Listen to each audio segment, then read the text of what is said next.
ఢిల్లీలో పర్యటిస్తున్న తెలంగాణ సీఎం రేవంత్ రెడ్డి కేంద్ర మంత్రి శివరాజ్ సింగ్ చౌహాన్ తో భేటీ అయ్యారు. ఈ భేటీలో వ్యవసాయ రంగానికి సంబంధించిన అంశాలపై చర్చించామని సీఎం తెలిపారు. అలాగే ఢిల్లీలో కరువు పరిస్థితులను కేంద్ర మంత్రికి వివరించాలని చెప్పారు. తెలంగాణకు 11.56 లక్షల ఇళ్లు కేటాయించాలని కోరామన్నారు. గత ప్రభుత్వ హయాంలో గ్రామీణ ఇళ్ల నిర్మాణంలో నిర్లక్ష్యం చేశారని సీఎం విమర్శించారు. తెలంగాణ రాష్ట్రంలో ఏమీ తీసుకోలేదు. అందుకే 11,56,000 అర్హత కలిగిన పేదల ఇండ్ల కోసం ఈరోజు మంత్రి గారి దృష్టికి తీసుకెళ్లడం జరిగింది. తెలంగాణకు ప్రధానమంత్రి ఆవాస్ యోజన కింద గ్రామీణ ప్రాంతాలలో ఇల్లు ఇవ్వడానికి మంత్రి గారు మాకు మాట ఇవ్వడం జరిగింది. అదేవిధంగా ఉపాధి హామీకి సంబంధించిన నిధుల విడుదల, అదేవిధంగా కొత్త పనులు కొన్నింటిని సంబంధిత శాఖ మంత్రి గారు కొన్ని ప్రతిపాదనలు ఇచ్చిండ్రు సీతక్క గారు. వాటిని కూడా మంత్రి గారు దృష్టికి తీసుకెళ్ళినాం. మంత్రి గారు ఆ విషయాలను కూడా పరిశీలిస్తామన్నారు.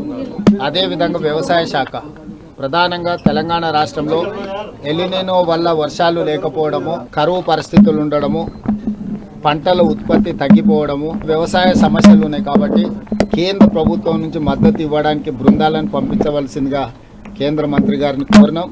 తొందరలోనే కేంద్ర ప్రభుత్వం బృందాలను క్షేత్రస్థాయిలో పంపించి తెలంగాణకు అవసరమైన సహాయాన్ని అందిస్తామని చెప్పి కూడా మంత్రి గారు చెప్పడం జరిగింది. మొత్తంగా ఇందిరమ్మ ఇండ్ల విషయంలో కానీ, ఉపాధి హామీ విషయంలో కానీ, వ్యవసాయంలో ఉన్న సమస్యల విషయంలో కానీ మంత్రి గారి దృష్టికి అన్ని రాతపూర్వకంగా సమస్యలను తీసుకెళ్ళినాం. మంత్రి గారు తప్పకుండా తెలంగాణ రాష్ట్రానికి సంపూర్ణమైన సహకారాన్ని అందిస్తా అని చెప్పిండ్రు. తొందరలోనే వారిని కూడా తెలంగాణ రాష్ట్రంలో పర్యటనకు రమ్మని ఆహ్వానించిన క్షేత్రస్థాయిలో ఈ సమస్యల్ని తెలుసుకోవడానికి. ఈ కోచింగ్ కేంద్రాలు కూడా కొన్నిసార్లు పరీక్షా ప్రశ్నలు లీక్ అవ్వడానికి కూడా వేదికలుగా మారుతున్నాయి. కాబట్టి దేశ స్థాయిలో ఒక విధానాన్ని రూపొందించాల్సిన అవసరం ఉంది.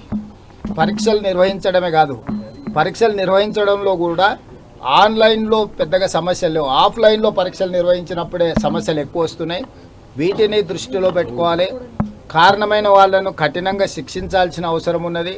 అదేవిధంగా గ్రామీణ ప్రాంతాలకు సంబంధించి కొన్ని పరీక్షలను విద్యాశాఖలో రాష్ట్ర ప్రభుత్వ పరిధిలో ఉన్న అధికారులను కూడా కేంద్ర ప్రభుత్వం గుంజుకునే ప్రయత్నం చేస్తుంది. దీనివల్లనే ఇలాంటి గందరగోళమైన పరిస్థితులు ఏర్పడుతున్నాయి. కాబట్టి దయచేసి ఇప్పటికైనా కేంద్ర ప్రభుత్వం భేషజాలకు పోకుండా ఈ పరీక్షలకు సంబంధించి నీటే కాదు ఇతర పరీక్షలకు సంబంధించి యూనివర్సిటీల మీద ఆధిపత్యం చెలాయించాలని ఏదైతే కేంద్ర ప్రభుత్వం పరోక్షంగా ప్రయత్నం చేస్తుందో వీటిని మానుకోవాలి. విద్యను వీలైనంత వరకు రాష్ట్ర పరిధిలో రాష్ట్ర ప్రభుత్వం నిర్వహించే విధంగా ఉంటే తప్పిదాలు తక్కువ జరగడానికి అవకాశం ఉంటాయి. వీటన్నింటికి సంబంధించి సభలో చర్చ జరగాలి. ఈ చర్చల సారాంశం విద్యార్థులకు మేలు జరగాలి. ఇదే మా ప్రభుత్వం భావిస్తుంది. ఇదే పార్టీ కూడా కోరుకుంటుంది, చర్చించబోతుంది. దీనికి సంబంధించి రాహుల్ గాంధీ గారు పూర్తి స్థాయి వివరాలతో సభలో మాట్లాడబోతున్నారు. చాలాసార్లు ప్రశ్నపత్రాలు లీక్ అవ్వడం, దానికి సంబంధించి బాధితులు ఉండడం, సమస్యలు రావడం, వాటన్నిటిని కూడా ప్రక్షాళన చేసి యూపీఎస్సీ విధానంలో ఈరోజు తెలంగాణ పబ్లిక్ కూడా ప్రక్షాళన చేసి నియామకాలు చేపట్టడం వల్ల మేము పారదర్శకంగా పరీక్షలను నిర్వహించడం జరిగింది.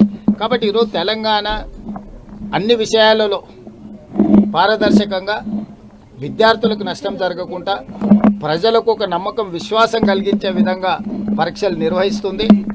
గ్లోబరీనా లాంటి సంస్థలు తెలంగాణలో ఆనాడు అక్రమాలకు పాల్పడ్డాయి. ఆనాటి ప్రభుత్వం చర్యలు తీసుకోకపోవడం వల్ల వాళ్ళు సిబిఎస్ఈ కూడా విస్తరించి సిబిఎస్ఈ పరీక్షలను కూడా గందరగోళం చేసిండ్రు. అందుకే ఇట్లాంటి సంస్థల పట్ల కఠినంగా వ్యవహరించాల్సిన అవసరం ఉన్నది. దొంగలు అంటారు, కబ్జా కోర్లు అంటారు, బీఆర్ఎస్ వాళ్ళు అంటారు. చెరువులను, నాలాలను, గుంటలను కబ్జా పెట్టుకొని ప్రభుత్వ భూములను, ప్రభుత్వ పార్కులను కబ్జాలు పెట్టుకున్న వాళ్ళు కోర్టులను తప్పుదోవ పట్టించి కంటెంప్ట్ ఆఫ్ కోర్ట్ అంటారు. కంటెంప్ట్ ఆఫ్ కోర్టు ఉంటే అధికారులను మార్చాలనే నిబంధన ఉంటే గతంలో సోమేష్ కుమార్ మీద 400 కంటెంప్ట్ కేసులు ఉన్నాయి. ఆ రోజు ఇవన్నీ ఏది మాట్లాడలే. ఒక అధికారిని ఎక్కడ నియమించాలనేది ప్రభుత్వం యొక్క విచక్షణ అధికారం. ఆ విచక్షణ అధికారాన్ని ఎవరు గుంజుకోలేరు.